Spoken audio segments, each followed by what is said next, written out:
দিনরাত টুংটাং শব্দে এখন মুখরিত সিরাজগঞ্জের কামারপল্লীগুলো। ঈদকে সামনে রেখে ক্রেতাদের চাহিদা মতো কামাররা তৈরি করেছেন দা, বটি, ছোরা, চাপাতি সহ বিভিন্ন যন্ত্রপাতি। তাদের ব্যস্ততা যেন কাটছেই না। লোহা পিটিয়ে তৈরি করছেন প্রয়োজনীয় ধারালো সরঞ্জাম। কামাররা বলছেন কাঁচামালের দাম বেড়ে যাওয়ায় লাভ কমেছে। দা বিক্রি হচ্ছে 700-800 টাকা কেজি, আর বটি বিক্রি হচ্ছে 600-700-800 টাকা কেজি।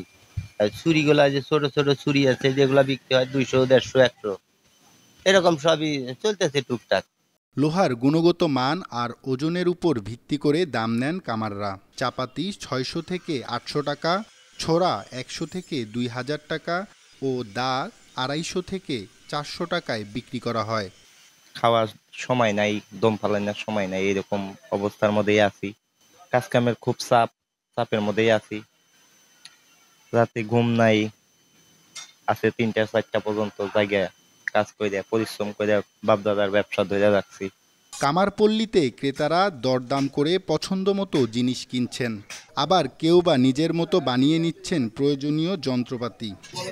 দাও, ছুরি আর হলো চাপাটি এনে পুরান কামার শাস্তি এই বন্ধু কাম।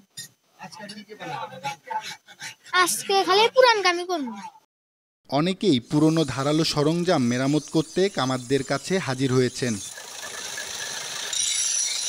News desk, burn TV.